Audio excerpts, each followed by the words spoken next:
Muy queridos amigos, muy buenas tardes.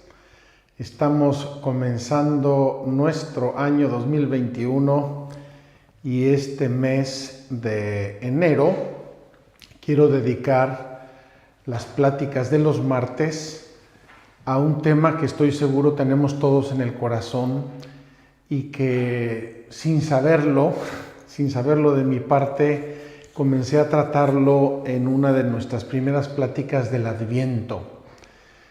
Quiero confesarles, creo que ya lo dije, pero cuando di aquí mismo una plática sobre San José como gran protagonista del Adviento, yo no sabía que el Papa Francisco iba a declarar este año como un año especialmente dedicado a San José, con la carta Patris Corde, Corazón de Padre, y que nos invitaba con ello a invocar a San José, a contemplarlo, a conocerlo más, etcétera, etcétera. Yo tengo mucha devoción a San José, ya lo saben ustedes, nací el día de San José, me llamo Juan José, entre otras cosas, Juan José María, y creo que en obediencia a la providencia de Dios tenemos que dedicarnos a San José. Quiero decirles que con esto también quiero irles ya introduciendo al tema de nuestra próxima peregrinación cuaresmal. Esta peregrinación que les comuniqué el día primero en la meditación en el mar de Galilea y que, como les dije, va a ser una peregrinación en la fe. Peregrinación cuaresmal en la fe y en la que esperamos y pedimos a Dios poder recorrer la Tierra Santa de la mano de Abraham, nuestro Padre en la fe. En esa grande línea de la fe, San José tiene un lugar especialísimo. Por lo tanto, creo que viene a cuento perfectamente que reflexionemos en la figura de San José, que meditemos en ella, que lo invoquemos juntos, que amemos más a San José y que con él nos vayamos preparando para nuestra peregrinación en la fe. Como siempre vamos a escuchar un canto que ya conocen, el canto de San José. Vamos a escucharlo para dejar que preparen nuestros corazones a nuestra reflexión, a nuestra oración, y con este canto vamos a disponer nuestro ánimo a escuchar estas reflexiones, a orar juntos, a invocar a San José, patrono universal de la Iglesia.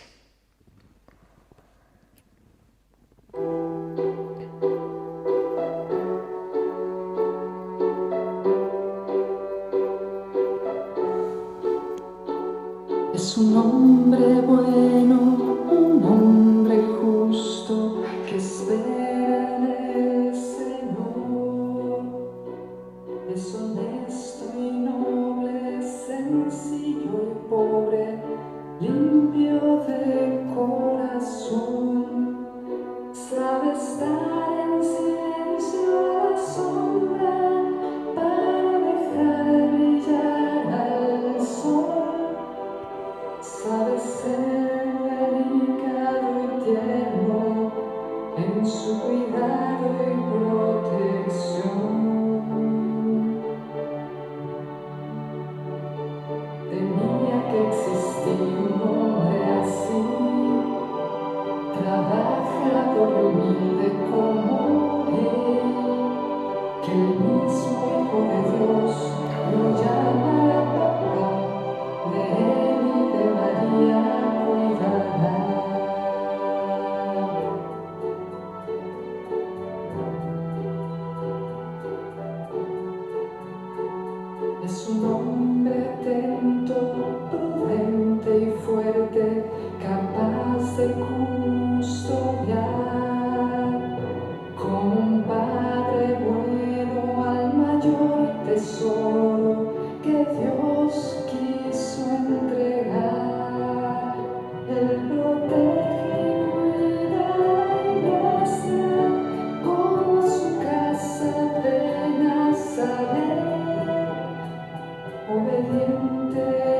fiel esposo en Belén y en su taller.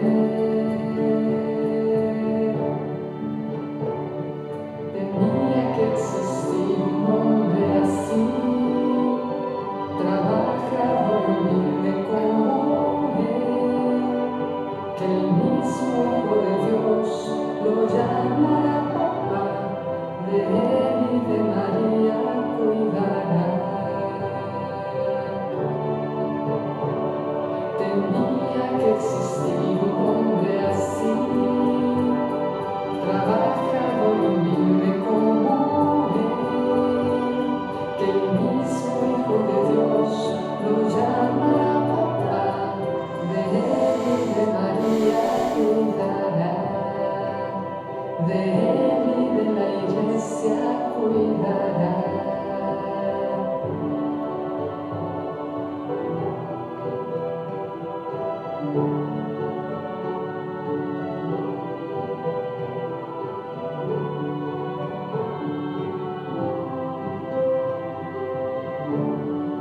Mi San José.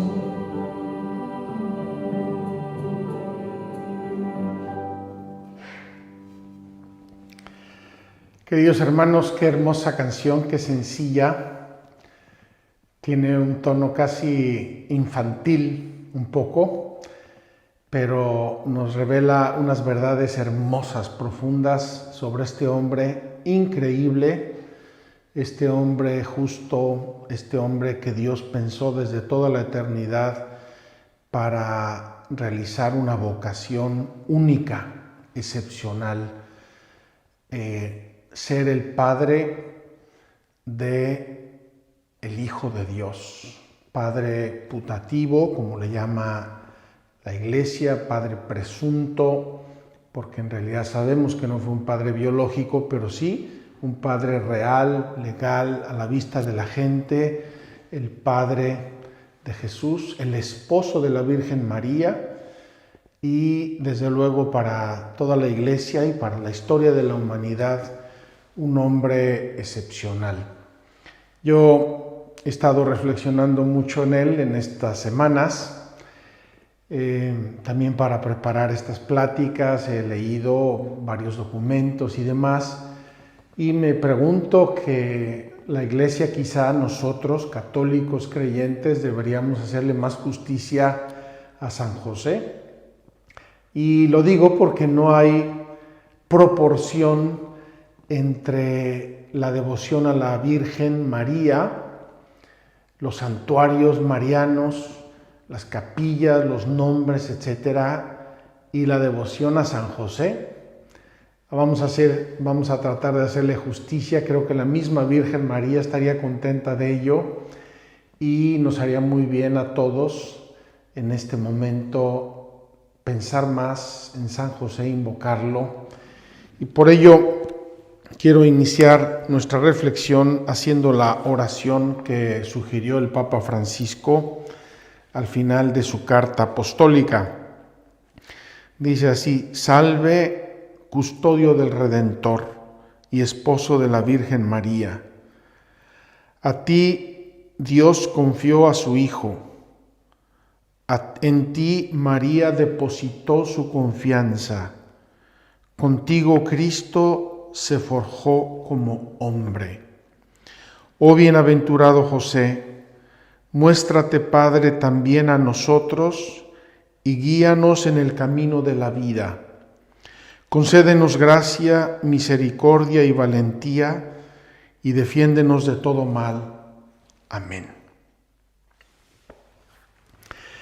Queridos hermanos, me gustaría hacer una amplia introducción al tema de San José que nos sirva para esta plática y para las que vienen delante, en las cuales espero profundizar con ustedes en el tema, la persona de San José.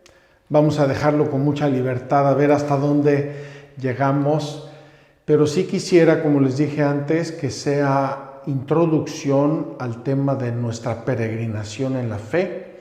Si quieren, una introducción un poco remota, pero no cabe duda que San José luce en la Iglesia como un hombre de grande fe, un hombre lleno de Dios, un hombre obediente, un hombre humilde, un hombre parte de un designio de Dios eterno, maravilloso, increíble.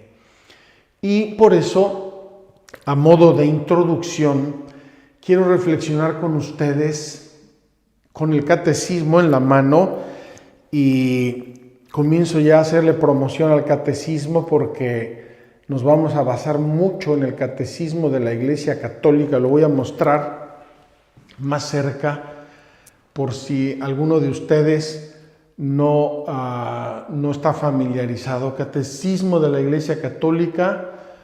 Este catecismo fue promulgado por el Papa Juan Pablo II, ahí por el año 90-91, no recuerdo exactamente, y es un compendio de la doctrina católica, de lo que piensa la Iglesia, de lo que enseña la Iglesia sobre muchos temas de fe, por supuesto, de moral, de oración, de espiritualidad, etc. Entonces, me atrevo a sugerirles a quien no tenga el catecismo que lo vaya consiguiendo digital o físico, porque lo vamos a estar usando mucho, sobre todo en nuestra peregrinación en la fe. Y hoy quiero ya empezar a basarme en el catecismo para esta reflexión en la cual quiero encuadrar la vida y la persona de San José. Y el tema que quiero tocar con ustedes hoy es el tema de la providencia de Dios. Queridos amigos, un sentido de lo que es la providencia de Dios más o menos lo tenemos todos. Cuando decimos la providencia me ayudó, entendemos que de algún modo Dios intervino para que me llegara algún bien o para que Dios me protegiera de algún mal. Muy frecuentemente lo identificamos con bienes materiales. Incluso decimos, me llegó la providencia cuando decimos me llegó una limosna, me llegó trabajo, me llegó una bendición. Lo identificamos mucho con bienes y bendiciones materiales. Y repito, más o menos todos tenemos una idea, digamos, casera, una idea popular de lo que es la providencia de Dios. A mí me gustaría leer y reflexionar con ustedes lo que dice el catecismo, y lo dice en los números 302 al 308. Tenemos 6 o 7 números sobre la providencia de Dios. Vamos a reflexionarlos, vamos a meditarlos, si les parece bien, para pasar luego a hablar sobre la persona de San José. Dice así: Dios realiza su designio, la divina providencia. Entonces, ya el título es muy informativo para nosotros. Estamos en el plano de que se realicen los planes de Dios. Tenemos que contemplar esto con la vista, con la visión más amplia posible e imaginable. Estamos hablando de Dios creador, estamos hablando de eras, de millones de años, estamos hablando de la historia de la humanidad entera, estamos hablando de toda la naturaleza que conocemos los seres humanos y la que no conocemos, de todo lo que Dios creó, pensó, amó, realizó por su amor y su bondad. Dice así el número 302. Voy a leerlos, así nos quedamos en el texto y vamos a tratar de ser más fieles y más apegados al texto. Número 302 del Catecismo de la Iglesia Católica. La creación tiene su bondad y su perfección propias, pero no salió plenamente acabada de las manos del Creador. Fue creada en estado de vía, in statu viae, es la expresión teológica latina, in statu viae, hacia una perfección última todavía por alcanzar, a la que Dios la destinó. El catecismo comienza diciéndonos una cosa: Dios nuestro Señor es el creador de todo. Es lo que vamos a ver después en el credo, Dios mediante nuestra peregrinación. Dios es el creador de todo. Pero hizo una creación que tiene un dinamismo propio. Hizo una creación que tiene una vida propia. Y esa vida, ese desarrollo propio de la creación, es este estado de vía, es decir, este camino que la va llevando a una perfección ulterior. Esto lo podemos pensar en un ejemplo pequeño, banal. Yo tengo una plantita. Esa plantita es una criatura de Dios. Esa plantita va a crecer y ese crecimiento de esa planta va realizando la perfección que Dios le puso. Y eventualmente esa planta va a llegar a producir flores y fruto, con lo cual la planta misma va adquiriendo cada vez más perfección y análogamente toda la creación de Dios va desarrollando la perfección que tiene en sí misma, la va cumpliendo, si me permiten la expresión.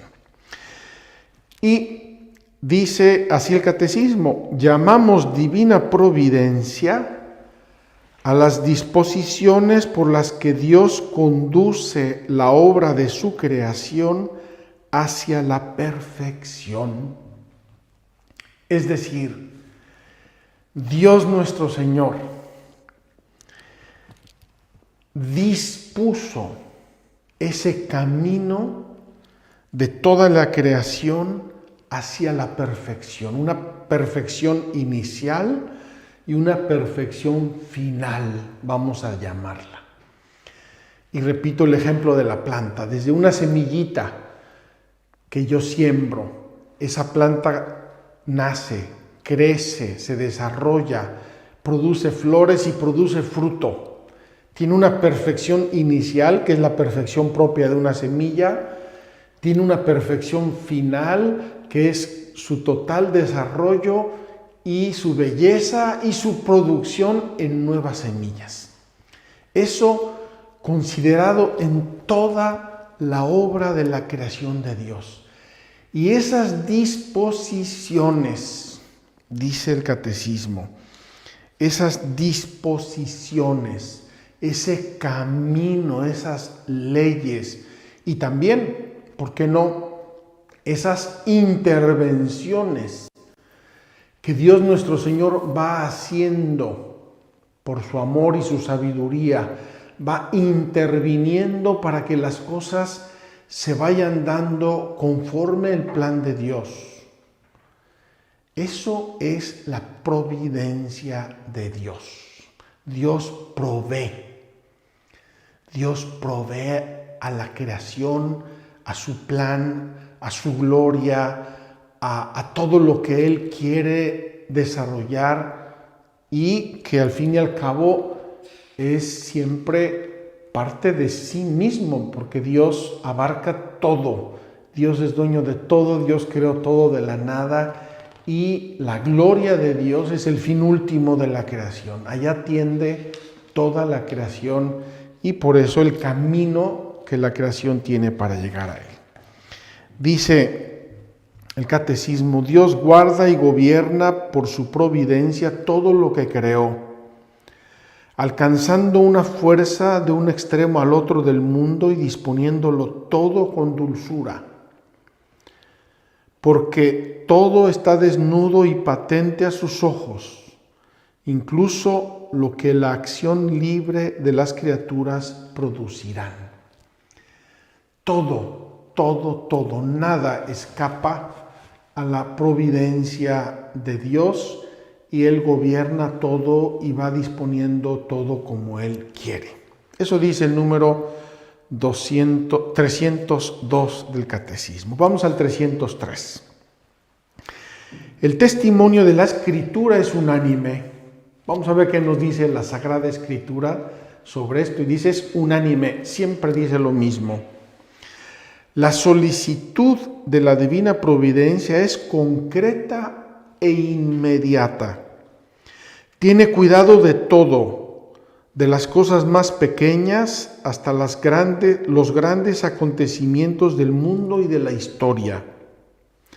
Las Sagradas Escrituras afirman con fuerza la soberanía absoluta de Dios en el curso de los acontecimientos. Nuestro Dios en los cielos y en la tierra, todo cuanto le place lo realiza, dicen los salmos. Y de Cristo se dice, si Él abre, nadie puede cerrar. Si Él cierra, nadie puede abrir. Lo dice el Apocalipsis. Hay muchos proyectos en el corazón del hombre, pero solo el plan de Dios se realiza, dicen los proverbios. Entonces, las Sagradas Escrituras coinciden unánimemente, dicen lo mismo, con el mismo ánimo, con la misma mente. Todo está bajo el poder y la providencia de Dios, bajo los designios de Dios. No hay nada que ocurra en el mundo que escape al conocimiento y a la providencia de Dios. El número 304. Así vemos al Espíritu Santo, autor principal de la Sagrada Escritura, atribuir con frecuencia a Dios acciones sin mencionar causas segundas. Esto no es una manera de hablar primitiva, sino un modo profundo de recordar la primacía de Dios y su señorío absoluto sobre la historia y el mundo, y de educar así la confianza en Él. La oración de los Salmos es la gran escuela de esta confianza. Está citando el Catecismo a Isaías, al Deuteronomio, a los Salmos en diversos lugares. Es decir, aquí el Catecismo nos va a introducir un nuevo concepto. Dios tiene el plan y las disposiciones de todo en la historia, y todo depende de un querer de Dios. Y va a introducir un poco por la puerta de atrás el Catecismo un concepto, las causas segundas. Es decir, que en ocasiones Dios nuestro Señor se vale de algo o de alguien para realizar algo. Dios nuestro Señor nos admite a su colaboración a criaturas. ¿Por qué? Porque así lo dispuso en su amor, en su misericordia y en su providencia. El número 305 nos dice, Jesús pide un abandono filial a la providencia de Dios, del Padre Celestial, que cuida de las más pequeñas necesidades de sus hijos. No andéis, pues, preocupados diciendo, ¿qué vamos a comer? ¿Qué vamos a beber? Ya sabe vuestro Padre Celestial que tenéis necesidad de todo eso. Buscad primero su reino y su justicia, y todas esas cosas se os darán por añadidura. Cita de Mateo, en el capítulo 6, el Sermón de la Montaña, es como la grande proclamación del Evangelio de Cristo, la grande nueva, la buena nueva de Cristo. Y aquí nos recuerda Jesús y pone en esta parábola que ahora voy a mencionar, pone en esta parábola una vez más esta gran verdad. Todo está en manos de Dios y Dios es nuestro Padre, y Dios nos ama y Dios nos cuida. Buscad el reino de Dios y su justicia. A veces nosotros lamentamos que nos pase alguna cosa negativa y probablemente es porque no estemos buscando el reino de Dios y su justicia. O alguien otro no esté buscando ese reino de Dios y su justicia. Vamos a ver luego este tema, lo vamos a mencionar. Entonces, Jesús, en esta cita que acabo de hacer con el catecismo de Mateo 6, está hablando de las aves del cielo y las flores del campo. Ya les compartí hace algunas semanas cómo esta parábola, llamemos, de Jesús me inspiró mucho en mis recientes ejercicios espirituales. Y me inspiró, entre otras cosas, porque estaba en plenitud la migración de las aves aquí en el Valle del Jordán.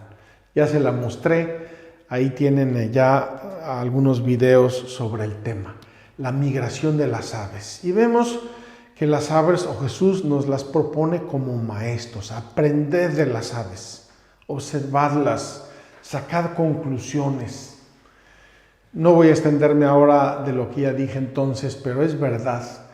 Dios nuestro Señor en su providencia pone en las aves eso que llama el catecismo las disposiciones. Disposiciones, también en el término coloquial se llama órdenes, disposiciones, órdenes o consignas o directrices. Dios pone en las aves esas disposiciones que nosotros llamamos el instinto. Tienen un instinto que es una cosa maravillosa, los instintos de los animales por los cuales siguen de modo regular, de modo ordenado su propia vida y así se multiplican, sobreviven y realizan cantidad de cosas en la naturaleza, tantas que nosotros apenas conocemos algunas. Pues bien, termina este apartado, Dios realiza su designio, la divina providencia, con este recordatorio de Jesús de las aves y las flores y de decir, Dios tiene todo en sus manos, confíen en Él, abandónense a Él. Y con esto el catecismo nos introduce al concepto de la divina providencia. Luego vamos a pasar a otros 3 números que nos hablan precisamente de las causas segundas. Es decir, Dios omnipotente, es decir, que tiene todo poder en su mano, y todo poder es toda energía, toda fuerza, todo en su mano, que es omnipotente, lo puede todo y tiene todo en su mano. No lo hace personal y directamente todo de modo exhaustivo, sino que Dios encarga, Dios deja, como dijimos antes, da disposiciones. Esas disposiciones son las leyes de la naturaleza mineral, física, biológica, animal, intelectual, psíquica, espiritual. Dios nuestro Señor va actuando en la historia a través de su creación y de sus criaturas. Algunas, repito, del mundo mineral por sus leyes propias, otras del mundo vegetal con sus propias leyes, otras del mundo animal y otras del mundo humano, espiritual, como sabemos, y también angélico, que son otras criaturas de Dios que a veces consideramos poco. Vamos pues a hablar de la providencia y las causas segundas, es decir, esas seres que Dios a veces utiliza para llevar adelante sus designios de amor, sus designios de providencia. Dice número 306, Dios es el Señor soberano de su designio. Nadie le va a decir a Dios lo que tiene que hacer. Nadie le va a enseñar a Dios cómo actuar, cómo llevar adelante sus planes y a dónde quiere ir. Eso es la soberbia del corazón humano, la soberbia de los ángeles que no quisieron servirle a Dios, de Lucifer. Dios es el Señor soberano de su designio, nos enseña el catecismo. Pero para su realización se sirve también del concurso de las criaturas. Aquí tengo que aclarar el término concurso, porque nosotros cuando hablamos de concurso frecuentemente lo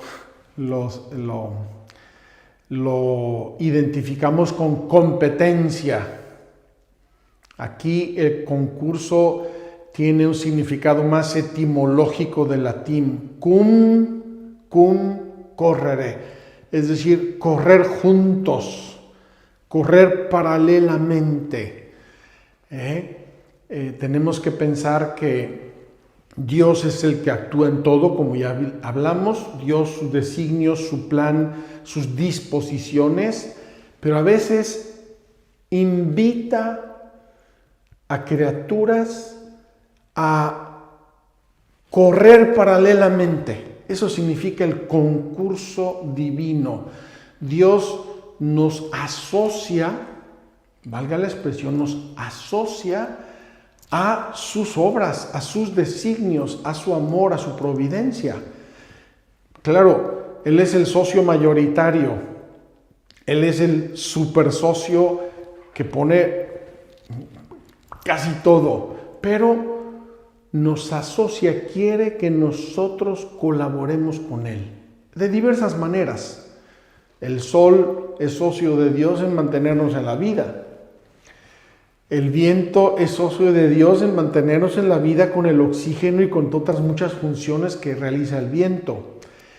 La tierra es socia de Dios porque nos produce frutos y gracias a eso existe la naturaleza animal, vegetal, etcétera, y nosotros también. Y en esta sociedad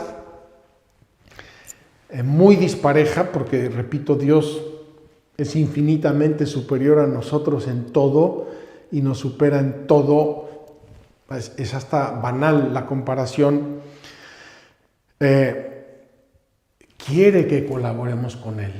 Y las criaturas inteligentes y libres, como somos los seres humanos y los ángeles, Dios quiere que colaboremos libremente con Él. Es decir, nos da la opción de ser libres, de aceptar o no aceptar, de colaborar o no colaborar. Esto que es, por un lado, la grandeza de los seres espirituales, es también frecuentemente nuestra pobreza porque elegimos mal, elegimos desordenadamente y Dios respeta esa libertad que nos ha dado. Entonces, Dios es el Señor soberano de sus designios, pero para su realización se sirve también del concurso de las criaturas, es decir, de la colaboración. Esto no es un signo de debilidad de Dios, sino de la grandeza y bondad de Dios Todopoderoso. Por supuesto es un signo de su grandeza. Es un Padre bueno que al Hijo lo deja ser y le pone los medios para que el Hijo sea lo que tiene que ser. Porque Dios no da solamente a sus criaturas la existencia, les da también la dignidad de actuar por sí mismas, de ser causas y principios unas de otras y de cooperar así a la realización de su designio. En realidad es ser con causa. La causa última de todo es Dios, pero Dios a las criaturas les deja la libertad, les deja su acción, les llama a colaborar. Eso dice el número 306. Vamos al 307. Dios concede a los hombres, ahora ya va específicamente a los hombres, Dios concede a los hombres incluso poder participar libremente en su providencia, confiándoles la responsabilidad de someter la tierra y dominarla. Se refiere al Génesis, al inicio del Génesis. les da todo al ser humano y lo pone en sus manos. Dios da así a los hombres el ser causas inteligentes y libres para completar la obra de la creación, para perfeccionar su armonía para su bien y el de sus prójimos. Los hombres, cooperadores a menudo inconscientes de la voluntad divina, pueden entrar libremente en el plan divino no solo por sus acciones y sus oraciones, sino también por sus sufrimientos. Entonces llega a ser plenamente colaboradores de Dios y de su reino. El hombre colabora, trabaja colabora, es colaborador de Dios. Vamos al número 308 y terminamos lo que nos dice el Catecismo sobre la providencia. Es una verdad inseparable de la fe en Dios creador. Aquí estamos claramente en el inicio de la fe, en el reconocimiento de Dios, que es un ser infinitamente bueno, infinitamente poderoso, infinitamente sabio, creador de todas las cosas. Es una verdad inseparable de la fe en Dios creador. Dios actúa en las obras de sus criaturas. Es la causa primera que opera en y por las causas segundas. Es la causa primera que opera en y a través de las causas segundas. Dios es quien obra en vosotros el querer y el obrar como bien le parece, enseña San Pablo. Esta verdad, lejos de disminuir la dignidad de la criatura, la realza. Sacada de la nada por el poder, la sabiduría y la bondad de Dios, no puede nada si está separada de su origen, porque sin el Creador la criatura se diluye, nos enseña el Concilio Vaticano II. Menos aún puede ella alcanzar su fin último sin la ayuda de la gracia. Es decir, este es el grande proyecto de Dios. Es Dios que mantiene en el ser todas las cosas, y algunas cosas, algunos seres, Dios les da les concede la participación libre, ser colaboradores. En el concurso, dice el catecismo, con una palabra que aquí significa técnicamente, como les dije, ir en paralelo. Dios es el socio mayoritario, Él pone todo lo más importante, pero quiere mi colaboración. Sin mi colaboración no quiere hacer nada. Pues bien, queridos amigos, este tema de la providencia de Dios tiene que ser la grande introducción al tema de la redención. Dios, nuestro Señor, Dios creador, esa es la misión que la teología le atribuye a Dios Padre, Dios creador. En la creación quiere realizar la obra de la redención. Quiere restablecer al ser humano que ha sido herido por el pecado. Y va preparando este camino, lo ha ido preparando siglos, milenios, lo va preparando hasta que llega el momento. Un momento que Dios supo cuándo y por qué. La Sagrada Escritura habla de la plenitud de los tiempos, en la plenitud de los tiempos. Y el martirologio romano dice que en un momento en que había paz en toda la tierra, durante el imperio de César Augusto, en ese momento Dios nuestro Señor decide salvar a la humanidad. En ese momento Dios nuestro Señor, realizando sus designios de amor y de redención, decide salvar a la humanidad y decide mandar a su Hijo unigénito, el Hijo único de Dios, el Verbo eterno de Dios. Y en sus planes de redención, Dios nuestro Señor decide una cosa. Estoy hablando ahora con las expresiones de los padres de la Iglesia. Decide asumir la naturaleza humana para redimir la naturaleza humana. Es decir, decide hacerse hombre. Este es el plan que, queridos hermanos, nos debería hacer temblar de amor, de gratitud, de admiración. Los santos, los padres de la Iglesia, los grandes teólogos de toda la historia del cristianismo, ante esto se quedan anonadados.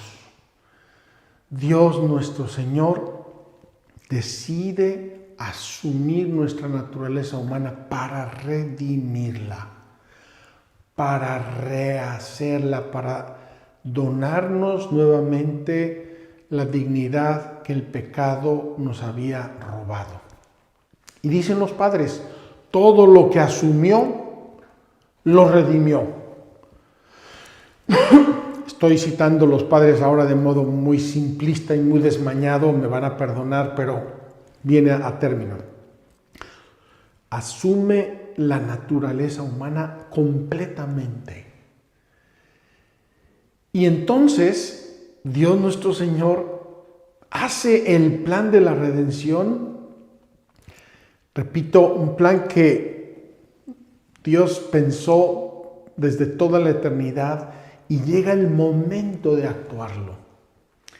Y Dios, que llama a unas criaturas a colaborar con Él, aquí llama a unas criaturas a colaborar con Él. Y por eso yo quisiera que al pensar en San José, como al pensar en la Virgen, contempláramos este plan maravilloso de Dios. Para nosotros tiene fechas, para nosotros tiene duración, para nosotros también tiene caducidad porque somos seres humanos y no podemos ver más allá de nuestras narices. Pero en el plan de Dios es un designio eterno de amor. Y en ese designio eterno de amor, Dios piensa una familia para que nazca José. Y Dios piensa una familia para que nazca María.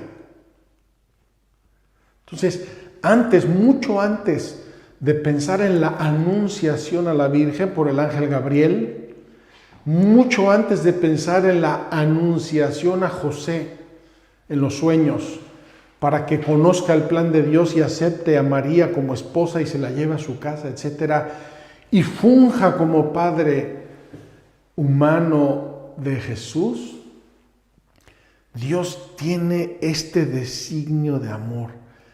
Dios tiene este plan, este proyecto, este programa. Queridos hermanos, hablar de San José es entrar de puntillas, entrar respetuosamente, es entrar admiradamente, entrar agradecidamente en el plan providente y amoroso de Dios.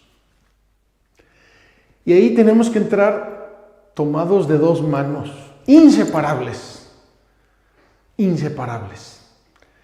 La mano de la Virgen María, una niña preciosísima, no podemos ni imaginar la belleza humana, física, espiritual de la Virgen María y de San José.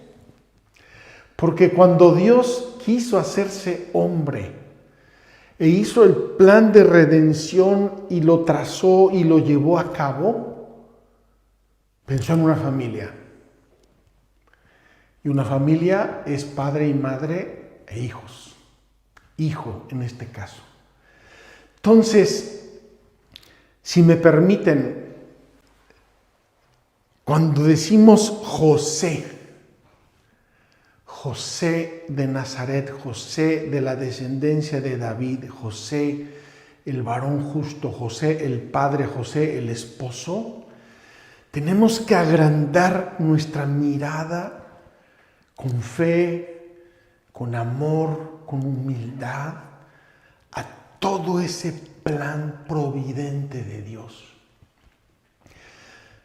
Decir José nos tiene que llenar la boca de gratitud, de alabanza, de amor, de reconocimiento al plan redentor de Dios.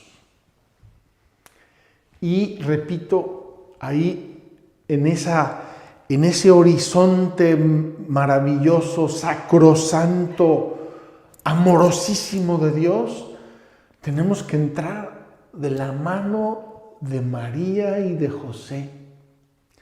Pero sabemos que María y José, incluso María, Madre de Dios Inmaculada, es una criatura humana, es un ser humano como nosotros.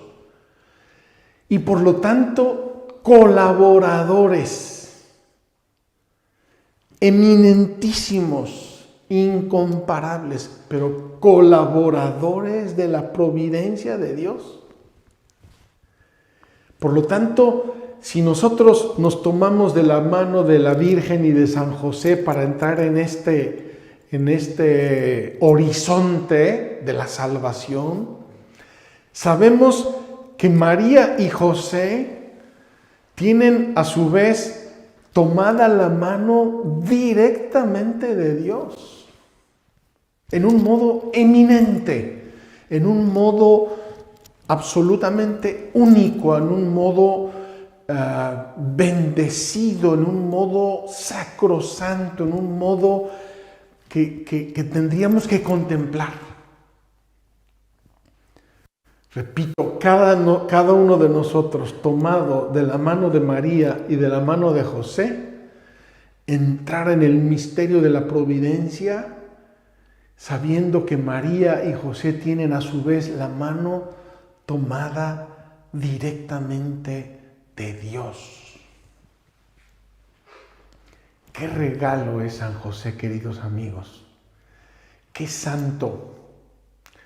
Imagínense, nosotros contemplamos la vida de los santos, la santidad en el mundo, y hablamos de San Basilio y de San Cipriano y Santa Mónica y Santa Catalina de Siena y San León Magno y Santo Tomás y santos, todos santos maravillosos, excelsos, y sabemos que son santos porque la Iglesia los canonizó en la antigüedad por la fama de su vida, por sus obras, etcétera, su doctrina, y más recientemente la santidad está confirmada por milagros que la Iglesia trata de verificar lo mejor posible y testimoniar la intercesión, y nosotros creemos que los santos son tales porque están en el cielo, y cuando los canonizan tenemos la certeza en la fe de que están en el cielo, en la santa presencia de Dios, y por eso son capaces de realizar gracias excepcionales,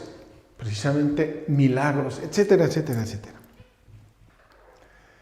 Si eso es verdad para todos los santos, y el catálogo de los santos ya es inmenso, y también de almas muy santas que ha habido en la historia del cristianismo y en la historia de la humanidad, que ni imaginamos quiénes son: el vecino, el barrendero, la prima, la mamá, la abuelita, no sabemos, cantidad de almas santas. Si eso es verdad, ¿qué será, queridos hermanos, de María y de José, a quienes Dios nuestro Señor les va a dar, a poner el tesoro más grande que tiene?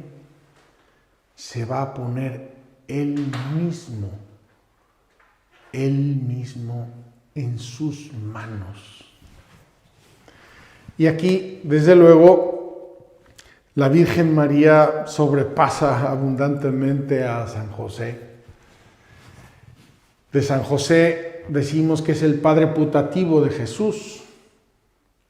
Por cierto, tengo una anécdota curiosa que decirles. Padre putativo en la antigüedad castellana se abreviaba P, padre pater putativus, el padre que se considera, ¿verdad?, padre de Jesús, como ya sabemos por el Evangelio. Pues ese P es lo que dio origen al Pepe.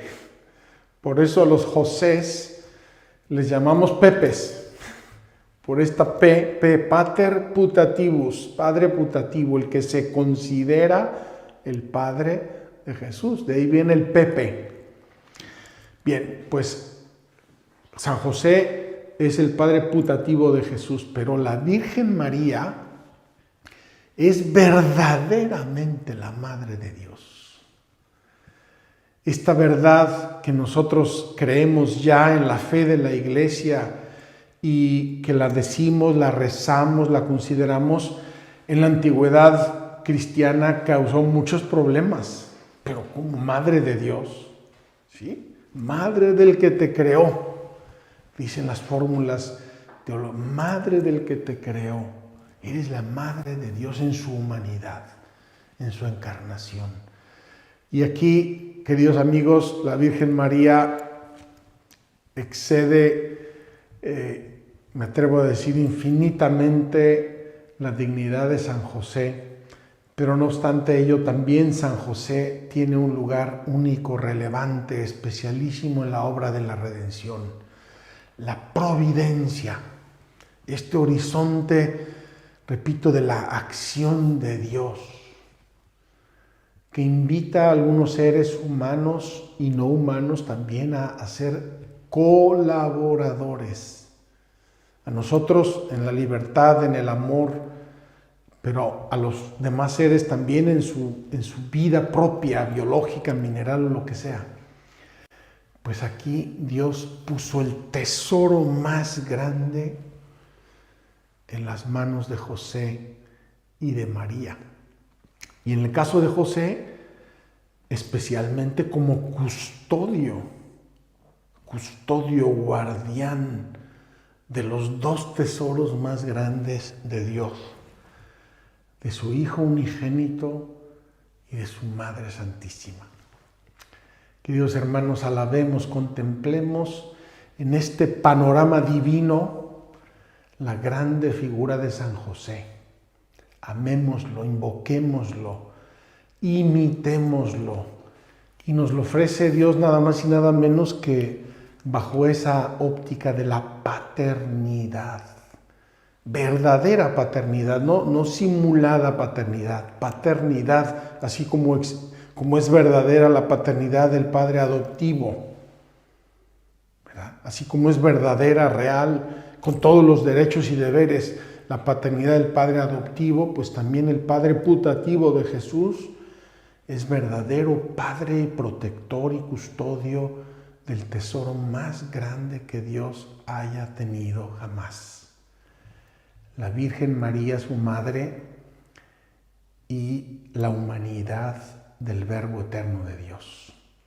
Acojamos pues a San José, aprendamos de él, invoquémoslo. Este año, me atrevo a decirles, aprendamos de su paternidad. Aprendamos lo que Dios quiso decirnos con él y por él y a través de él. Vamos a terminar repitiendo la oración y repitiendo nuestro canto y contemplando esta bellísima, bellísima imagen de San José. Salve, custodio del Redentor y esposo de la Virgen María. A ti Dios confió a su Hijo. En ti María depositó su confianza. Contigo Cristo se forjó como hombre. Oh bienaventurado José, muéstrate Padre también a nosotros y guíanos en el camino de la vida.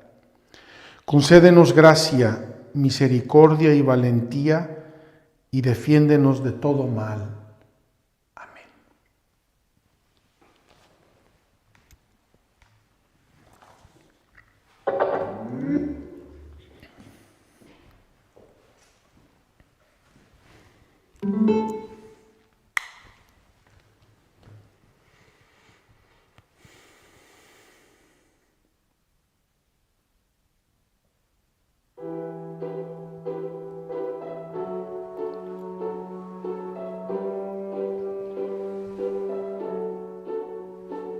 Es un hombre bueno, un hombre justo que espera en el Señor.